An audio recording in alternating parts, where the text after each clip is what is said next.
Kirizimwe umuhuza w'abashaka ubumenyi kubutanga no kubuvuma byose ni ku buntu muze duhugurane muri kiliziya y'abari mu rugendo duharanire kuzagera muri kiliziya y'abatsinze muze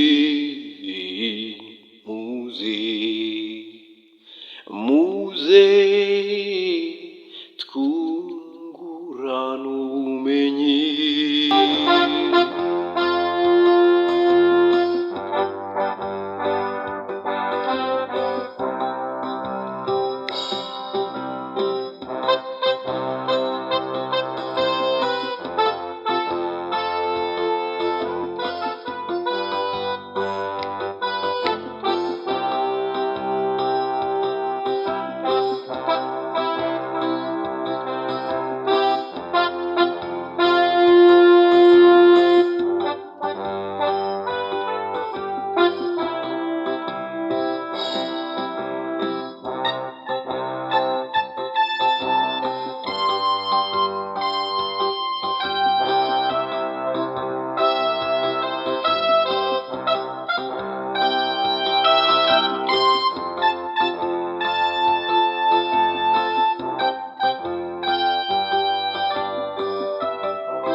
Bavandimwe, Kristo Yesu akuzwe.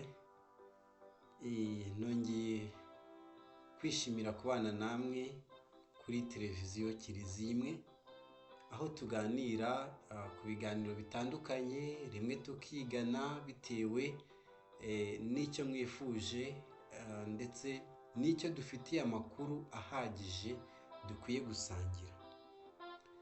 Uyu munsi rero nk'uko ubushize twarebye ku kiganiro kirambuye kivuga amateka ya Kiliziya mu Rwanda, y'ivuka rya Kiliziya mu Rwanda, twabonyemo byinshi.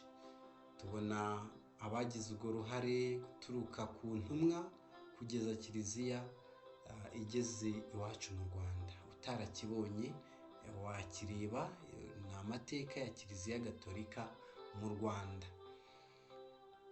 Uyu munsi tuje kuganira ku ngingo y'abatagatifu. Amatorero, amadini ntago avuga rumwe ku ngingo y'abatagatifu. Rimwe na rimwe bamwe bavuga ko ari abazimu, abandi bakavuga ko ibyabo byarangiye, bamaze gupfa, ntacyo bari aho gutyo, nyine ko nta byishimo ndetse nta n'umubabaro bafite, babaye invisible, muri make barazimiye. Bamwe niko babyumva, ariko turaje tubirebe twifashishije inyandiko z'abahanga muri byo, abantu babikozeho ubushakashatsi, ndetse duhereye kuri Bibiliya ntagatifu. Kiliziya ni imwe rero. Ufite ikibazo wabaza, tutitaye kuri umupene, wabaza ikibazo tukagusubiza. Tutitaye kuri umudive, wabaza ikibazo tukagusubiza. Ubwo intego yacu ni uguhugurana, ntabwo ari ukujya impaka. Yewe unabona ko hari icyo uzadufasha muri ibi biganiro, turagutumiye, waza ukagira icyo twigisha. Ese koko abatagatifu ni abazimu?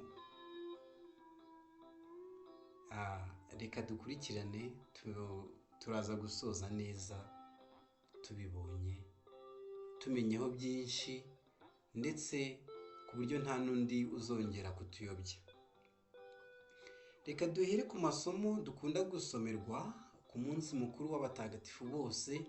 Uwo munsi mukuru tukaba tuwugira ku itariki ya mbere Ugushyingo buri mwaka muri Kiliziya Gatolika. Ubwo nongeraho Gatolika kubera ko ariyo igira uwo munsi wihariye gutyo, ntirengagije ko Kiliziya ari imwe. Kiliziya ni imwe, waba uri umupene nk'uko nabivuze, uri umudivantiste, uri umuyisilamu, ubundi Kiliziya ni imwe kuko mu ijuru tuzaba turi hamwe. Reka rero turebe ese abatagatifu bimeze bite. Umuntu yakubaza ugahita wirukanka, ntabwo ari byo, ahubwo ubanza umusobanurire. Ubwo rero reka tubanze dutangire dusenga kugira ngo hato tutaza gutandukira, kuko iyo tugiye kuvuga iby'Imana dusabwa kuyoborwa n'Imana, iyo tugiye kuvuga ibya leta tuyoborwa n'inyandiko za leta. Waca bugufi mu mutima tugasenga. Ngwino Roho Mutagatifu usanganye imitima kwemera bagukunde, ohereza Roho wawe byose bibishya, isi izabone guhinduka. Dusabe. Mana wamenyesha kwemera Roho Mutagatifu, turagusaba kubwirizwa nawe, gukunda ibitunganye no kunogerwa nawe iteka, kubwa Yezu Kristo Umwami wacu. Amen. Reka duhere ku isomo dusanga mu gitabo cy'ibyahishuriwe Yohani Intumwa. Ni isomo dukunda gusoma ku munsi mukuru w'abatagatifu bose. Umutwe wa 7 niho tugiye guhera.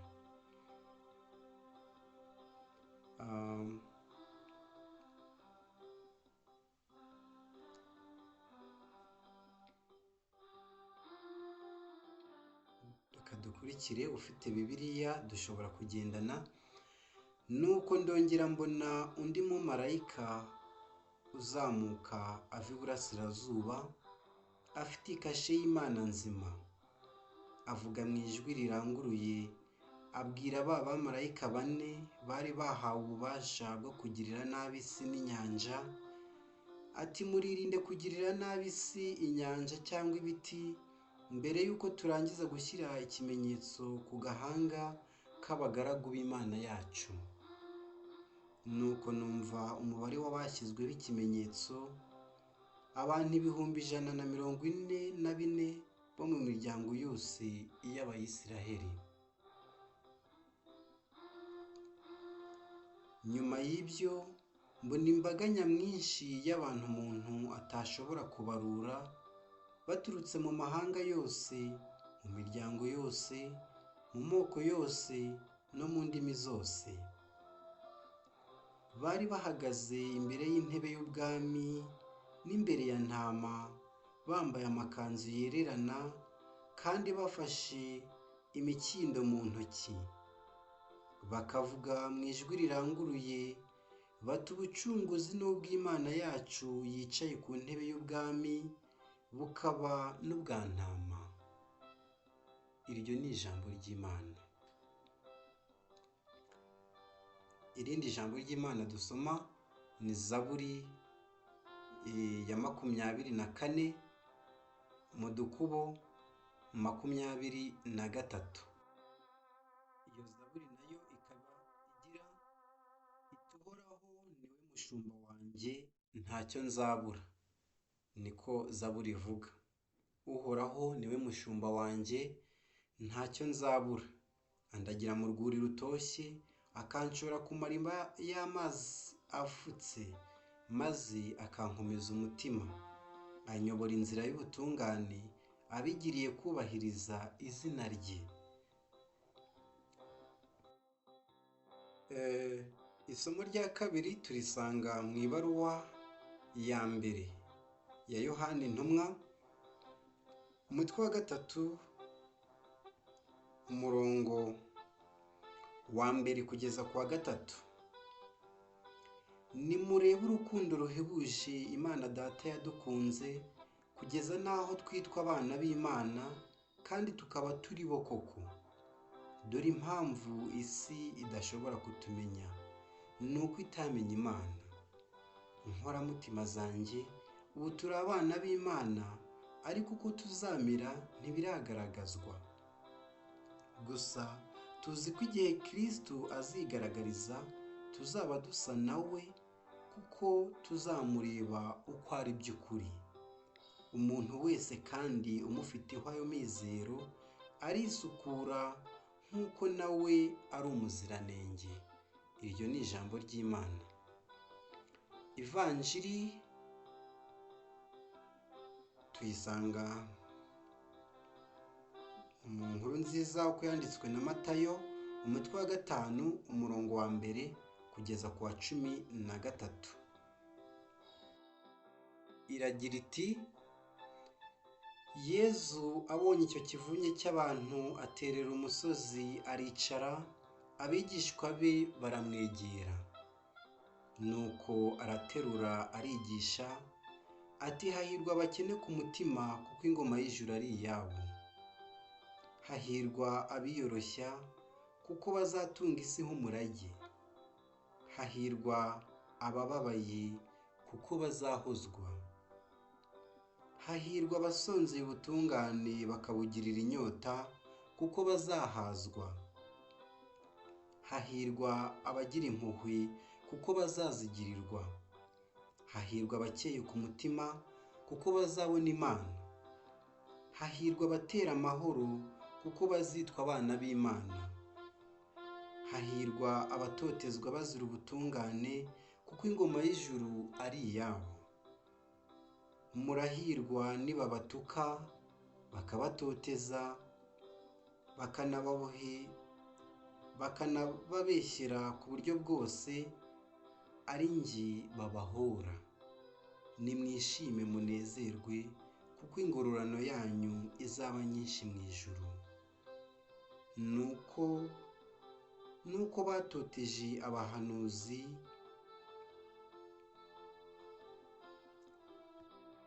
Nuko batoteje abahanuzi bababanjirije. Iyo ni ivanjiri ntagatifu. Kristo bavandimwe, twifuje kubanza kunyura muri ayo masomo, kuko iyo dusobanura iby'umwuka dukoresha iby'umwuka, niba dusobanura ibya roho dukoresha roho. Ibi ni ibyahumetswe n'Imana kandi bihamiriza ibyo dushobora kugiraho urujijo cyangwa se tukibeshya. Tubisangamo kandi bisobanutse, nubwo mu bwenge bwacu dushobora kubisobanura mu buryo butandukanye, ariko intumwa zifite uko zibisobanura nk'uko mwabyumvise. Reka tugendere kuri iyi nyandiko idufashe neza kumva abatagatifu. Ni inyandiko ya Padiri Emmanuel wa Diyosezi ya Butare. Iragira iti, bavandimwe, Kristo Yezu akuzwe.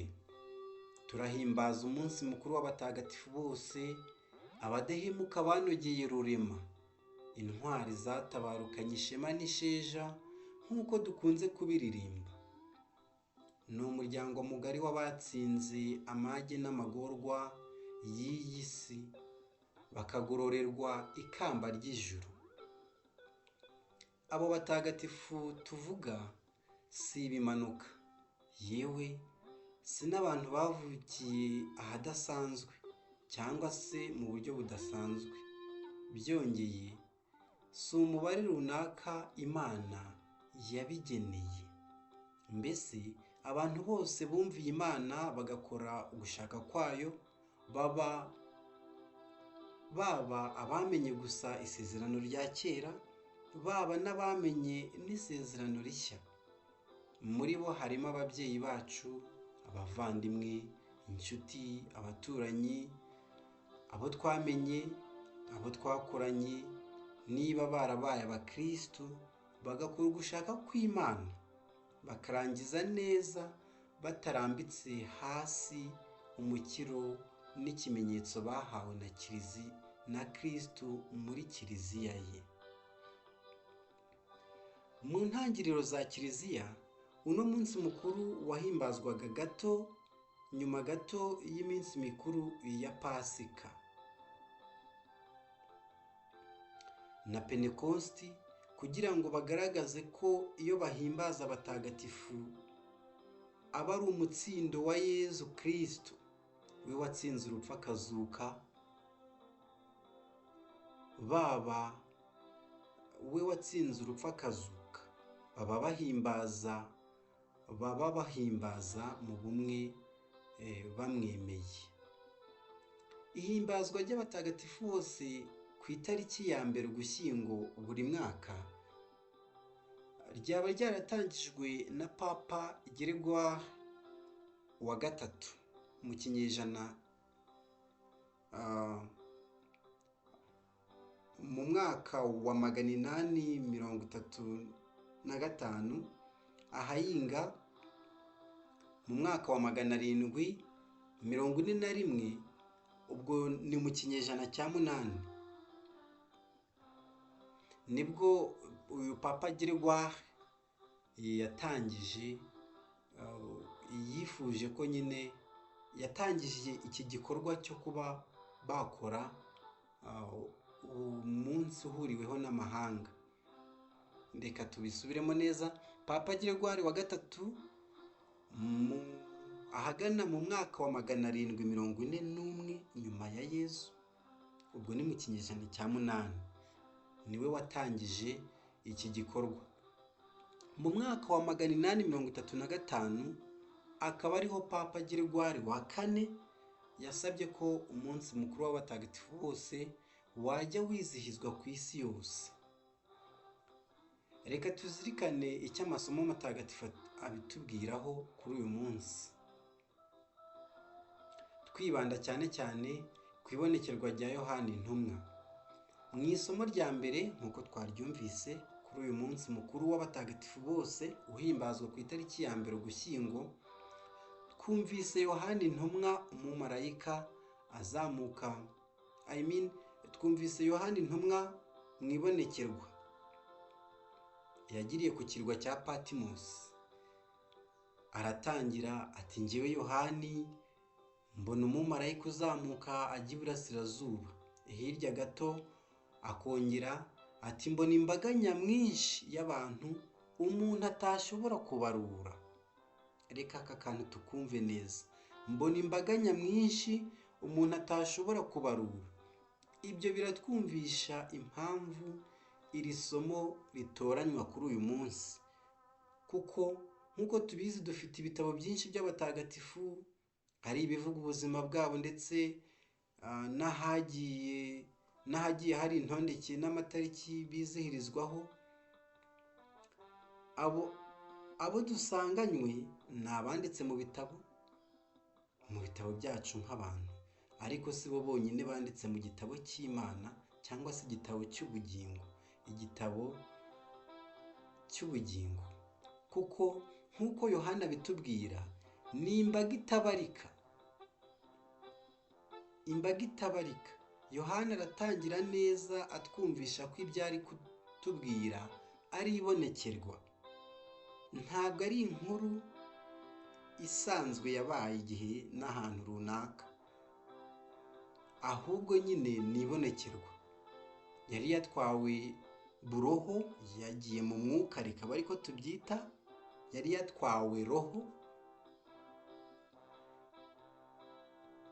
Ngira ngo birumvikana, ntabwo tuvuze ko yari yagiye mu mwuka, sinzi niba wabyumva neza, ahubwo yari yatwawe, arabonekerwa. Ntawe ukwiye kubifata nk'inkuru mpamo, ndavuga inkuru runaka yabereye ahantu runaka, hari abantu runaka, ku buryo wanasubirayo ukahareba. Nawe yaherutse abirota, ntabwo yari kubasha gusubirayo kuko yaratwawe, ntabwo yijyanye.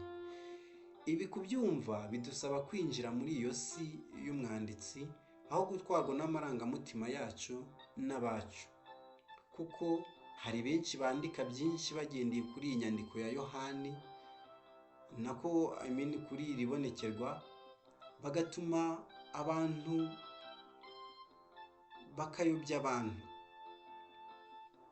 bagatuma abantu babyumva ku buryo bw'intambike, bakayobya abari bakwiye kuyoborwa, abo bari bakwiye kuyobora bitwaje ibyanditswe bitagatifu basobanuye bakurikije inyungu zabo. Nk'uko nabivuze hejuru, iri bonekerwa Yohani yarigiriye ku kirwa cya Patimosi. Abamwumvaga icyo gihe bari basangiye ubuzima nawe kandi bumvaga neza ibyo yababwiraga, kuko nyine ari imvugo bari bamenyereyeho ubwabo, ariko kuri twe kuri ubu cyangwa se kuri iki gihe cya nyuma yabo siko bimeze. Ntabwo duhita tubyumva neza nkabo. Yohana aratubwira umutambagiro muremure ugizwe n'amatsinda abiri atandukanye. Itsinda rya mbere rigizwe n'abantu 144,000. Aha turumva neza hari abajya babivangitiranya kuri iyi ngingo.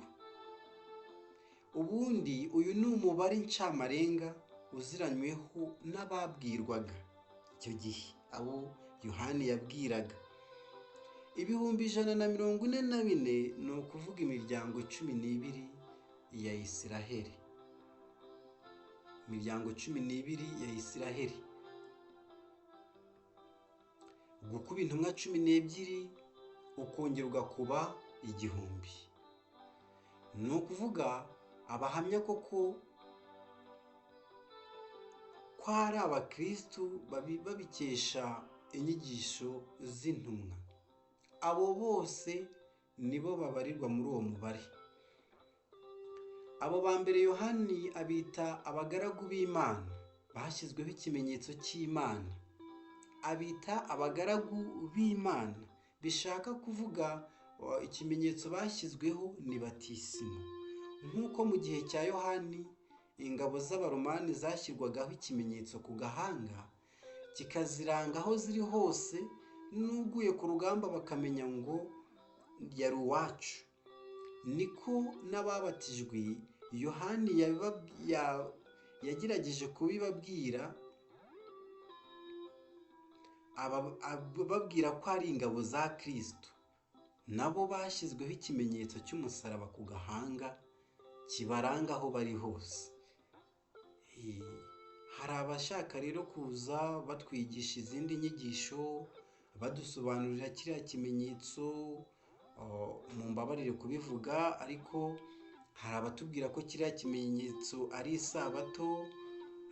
Bishatse kuvuga ko umuntu udasenga ku isabato atazinjira mu ijuru ukundi, kuko abariho icyo kimenyetso ari abasenga ku isabato. Hano twumvise neza ko ikimenyetso cyashyizweho ku bana b'Imana ni batisimu. Ni batisimu, ntabwo ari isabato, kuko icyo gihe yaba yarabivuze mu izina ryabyo, ariko ni nacyo kimenyetso nyine gihuriweho n'abana b'Imana, kugira ngo ujye mu gitabo cy'ubugingo. Izina ryawe ryandikwa mu gitabo cy'ubugingo bitewe na batisimu. Nibyo Yesu yabwiye Nikodemu ati ntushobora kujya mu ijuru utabatijwe. Ubwo bivuze ngo ntabwo uba uri mu gitabo cy'ubugingo. Rero ntabwo ari isabato nk'uko tubyumvise. Abantu basigaye babisobanura uko babyumva, ariko byanga bikunda ukuri kuba kwigaragaza. Abo bashyizweho ikimenyetso cya gikristu biyizi nibo Yohana amenyesha ubwo butumwa bw'ibonekerwa rye. Iyi nyandiko yitwa ibyahishuwe kuko abamenyesha ibyo batari bazi kandi babirimo. Uhisha umuntu ikintu kubera ko kiri aho hafi, akaba atakibona ariko nyine yuko gihari. Ntago rero uhisha umuntu icyo uzamuha, kuko nawe ntuba ugifite. Ni ibyahishuwe kuko icyo gihe byavugaga iby'abantu bari barimo ariko batabizi, bityo barabihishuriwe. Reka tubifate nk'agakino k'abana bari gukina agatambaro, akagahisha abantu bakareba ati kari hehe kari hehe, noneho bakaza kugahishura. Bari bagahishe kuko bagafite kari aho ngaho, ntabwo ari ako mu gihe kizaza. Abantu rero bashaka kuvuga bati ibyahishuwe biri gusohora, ibyagize icya, baba bashaka kuyobya abantu kugira ngo babakure umutima, hanyuma babasabe amaturo n'ibiki, hanyuma muture kugira ngo ibyahishuwe bitabasohoreraho. Nyamara ntago hahishurwa ikintu kizaza, ahubwo hahishurwa ikintu gihishe ariko gihari. Hirya y'ibyo baboneshaga amaso yabo, hirya y'akababaro n'itotezwa banyuragamo, hari umutsindo n'ikuzo rihoraho iteka. Nyuma y'iri tsinda, Yohana aratubwira irindi tsinda, imbaga nyamwinshi y'abantu umuntu atashobora kubarura, iturutse mu mahanga yose, mu bihugu byose no mu ndimi zose. Niyo mpamvu kiliziya ni imwe. Baturutse mu mahanga yose, mu bihugu byose, mu ndimi zose, bakoranira hamwe kuko uwo bakoreye ari umwe. Umuntu wese uzakubwira ngo nutajya ahantu uri bubashe gukira, nutakira Yesu nk'umukiza n'iki ngo tukubatize ntabwo urarimbutse, uwo nguwo ntabwo azaba ahuje n'ukuri. Kuko gukira k'umuntu ntabwo ari ukujya ahantu runaka, ahubwo gukira k'umuntu ni muri we, akemera kiliziya ni imwe, ndetse n'aho tujya twese ni hamwe. Umubare 4 ugenda ugaruka muri iyi nyandiko usobanura isi yaremwe n'Imana, harimo isanzure n'inyoko muntu aho iva ikagera, byerekeza ku merekezo ane y'isi, 4 points cardinaux. Iyo mbaga iturutse mu mahanga yose, mu bihugu byose no mu ndimi zose, ihagarariye inyoko muntu.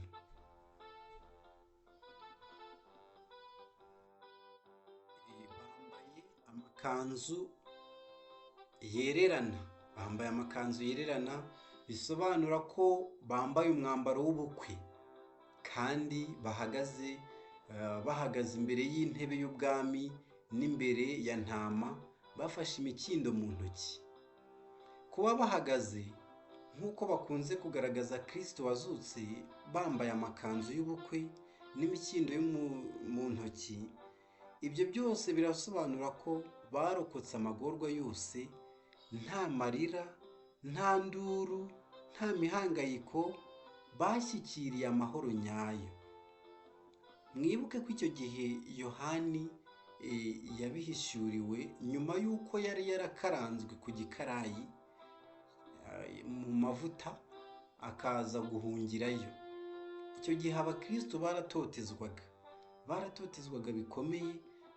Byari nk'ihumure ababwira ko nubwo hari benshi bapfuye bazira iryo totezwa, ariko hari ihirwe bahishuriwe.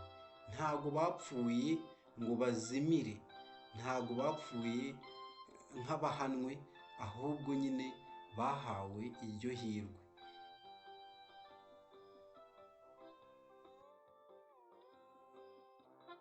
Bararokotse mu magorwa cyangwa se baracunguwe muri ibyo bibi babayemo, bikarangira bageze mu bwami bw'ijuru. Hari aho tubwirwa ngo bameshe amakanzu yabo mu maraso ya ntama. Uko kuba baracunguwe rero, ni nabyo twumva, ni nayo mpamvu twumva bari kuvuga mu ijwi rirenga bavuga bati ubucunguzi ni ubw'Imana yacu yicaye ku ntebe y'ubwami, bukaba n'ubwa ntama. Gusa Yohani ntatubwira niba ba kabiri barashyizweho ikimenyetso cya batisimu nk'aba mbere, kuko ngo nyuma yaho yabonye imbaga itabarika y'abantu nyamwinshi umuntu atashobora kubara. Imbaga ya mbere yari yabonye ba bandi 144 bafite cya kimenyetso cy'intumwa batisimu, ariko ababonye bwa kabiri ntago tubwiye niba nabo yababonyeho cya kimenyetso. Ese ninde wabahaye none kwinjira mu mubare w'abacunguwe?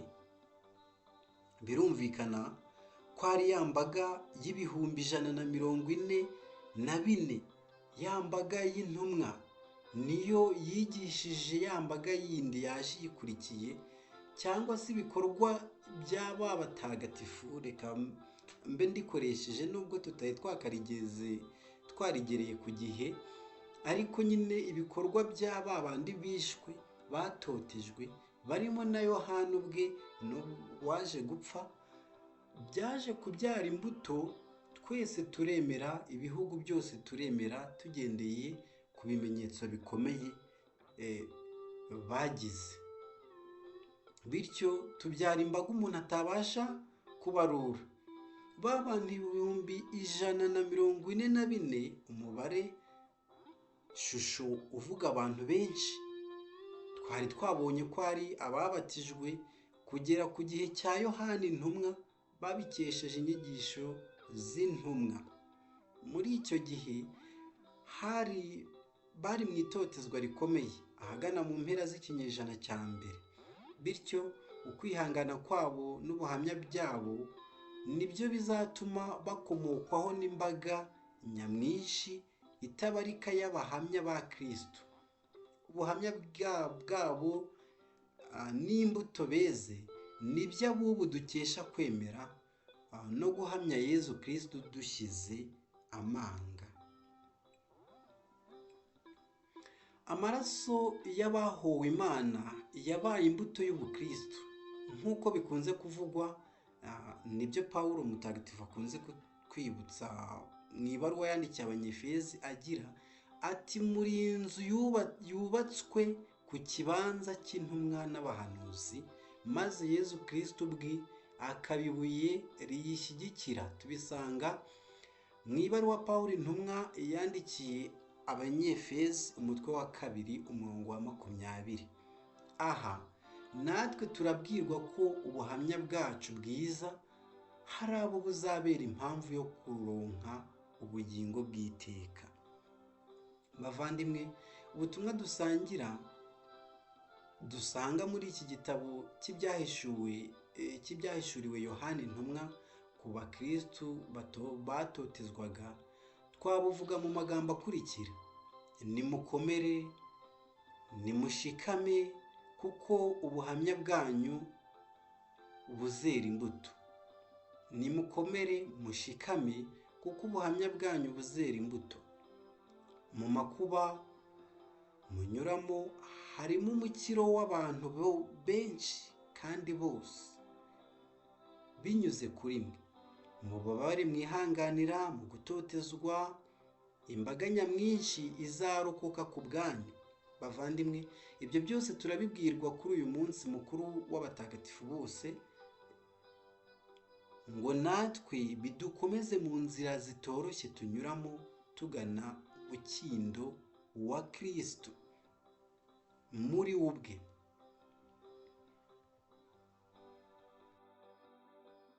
Kandi hamwe nawe. Aho rero niho hari ihirwe ridashira, nk'uko Matayo umwanditsi w'ivanjiri abitubwira mu byanditswe bitagatifu byo kuri uyu munsi mukuru w'abatagatifu bose.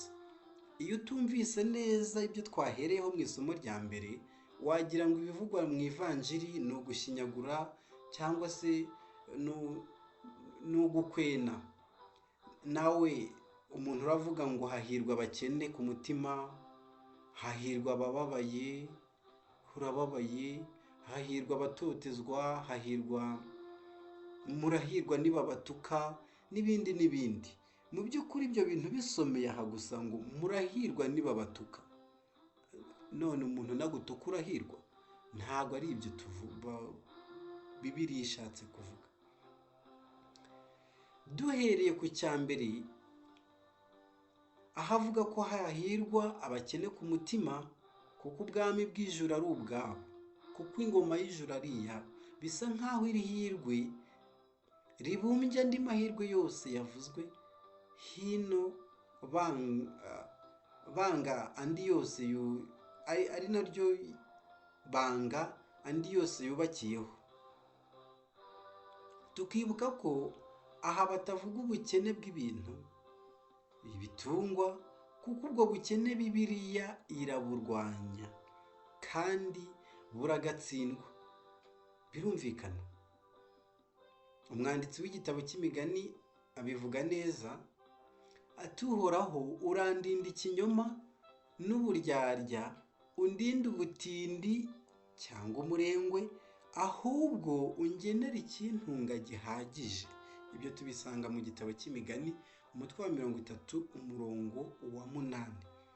Ijambo abakene muri Bibiliya ntabwo buri gihe rifitanye isano n'amakonti yo muri banki cyangwa ibihunitse mu bigega, ahubwo nk'uko umwanditsi wa Zaburi yabitwibukije, umukene uvugwa n'ufite ibiganza bidacumura n'umutima usukuye, ntararikire na busa ibintu by'amahomvu.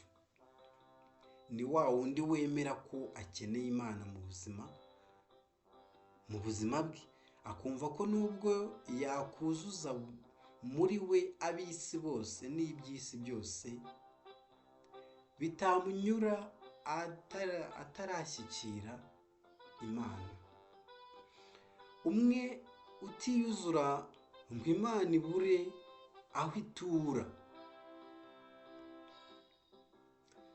ibura aho itura muri we, nka wa mufarisayi Matayo atubwira mu ivanjiri mu mugani wa ba bantu babiri bahuriye mu ngoro baje gusenga. Umwe ari umufarisayi, undi ari umusoresha. Umufarisayi yarirataga cyane, akarata ubutungane atanafite. Ntiyashoboye kwakira umukiro w'Imana kuko umutima we wari wuzuye, we ubwe yari yuzuye umutima we n'ubwirasi bwe, mu gihe umusoresha we yiyumvaga nk'umunyabyaha. Yahindukiriye Imana, abona ko ayikeneye ngo imuhindure intungane, abashe kwakira umukiro itanga. Uwo ntiyatashye amaramasa nk'umufarisayi. Bavandimwe rero, twirinde ubwo buryarya, twirinde kwikuza. Wumve ko muragomba kumbabarira, ariko ngomba kubitangaho urugero. Ntiwumve ko niba uri umukatolike ubwo abandi bose bari mu bisheke batazakandagira mu ijuru. Oya, uribeshya. Ijuru ntabwo ari irya so. Mbabarire gukoresha iyo mvugo, ariko nyine nshatse kuvuga so nk'umwana w'umuntu. Iyo ijuru riza kuba iry'umwana w'umunyarwanda, cyane ko iyo tuvuze umwana w'umuntu tuba tuvuze Kristo, ubundi ngo aho umwana w'umuntu azazira rero ari iby'abana b'abantu ryazinjira bake, ariko twaje kubona imbaga itabarika.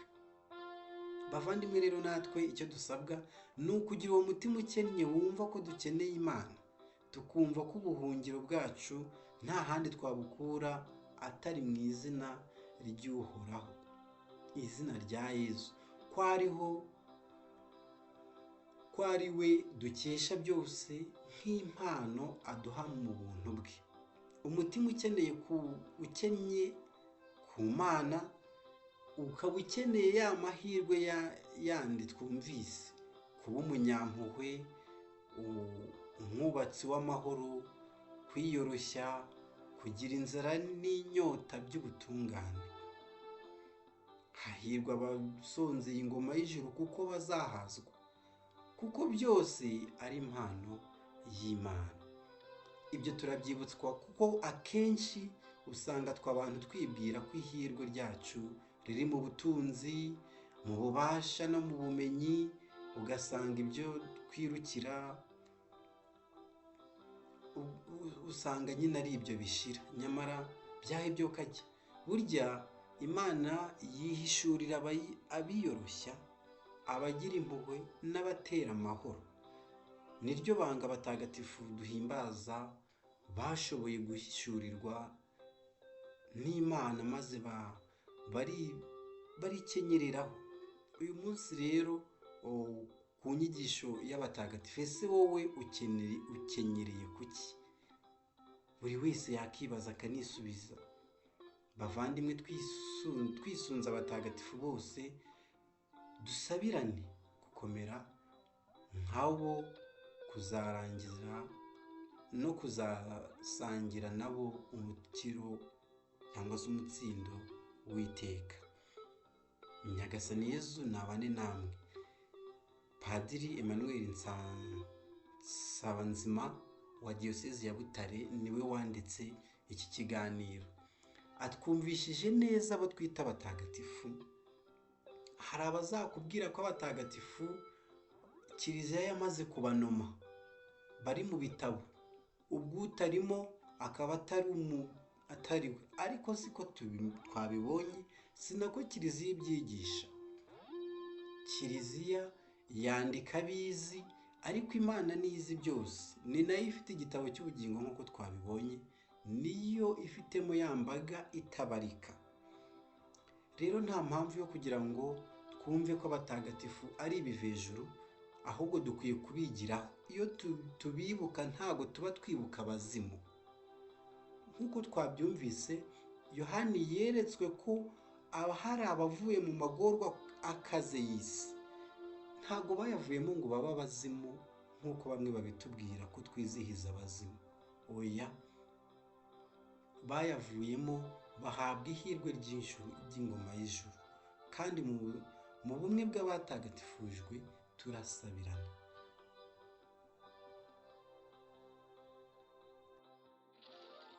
Ndabashimiye. Nanjye rero duharanire kwigira ku batagatifu aho gukritika. Bamwe mu bazanabikritika uzasanga n'ubundi bahindukira bakabizamo bihisha, ariko kubera ko bazi ko nyine ariko bigomba kugenda bakabizamo. Umuntu uzasanga atemera na rimwe ikijyanye n'abatagatifu, ariko najya kubatizwa ntabwo azitwa Mugisha Hagenimana. Oya, azitwa wenda Mugisha Samuel.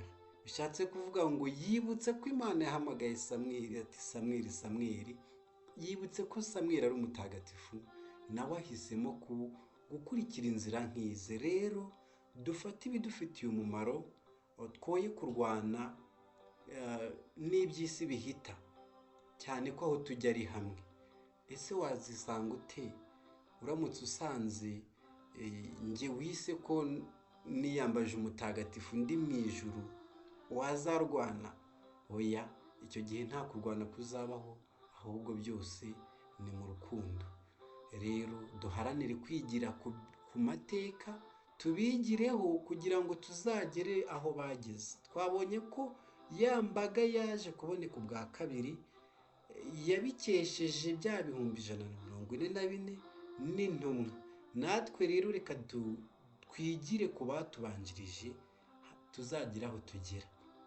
Murakoze cyane. Ni Jean Pierre Uwurukundo. Turabakunda cyane kuri televiziyo Kiliziya Imwe, aho tuzagenda tuganira ku bintu nk'ibi, ndetse twigana n'amasomo yandi atandukanye, ariko cyane cyane tugenda tubihuza n'ukwemera gatolika, ukwemera rusange, ukwemera Kiliziya Imwe, ukwemera Imana, nta bindi. Murakoze cyane. Ushobora gukanda subscribe ugakomeza ukurikira ibindi biganiro, cyangwa ugatanga comment igihe wumva hari igitekerezo ufite cy'icyo ushaka ko tuzavugaho byimbitse, tukazakivugaho. Murakoze cyane, ndabashimiye.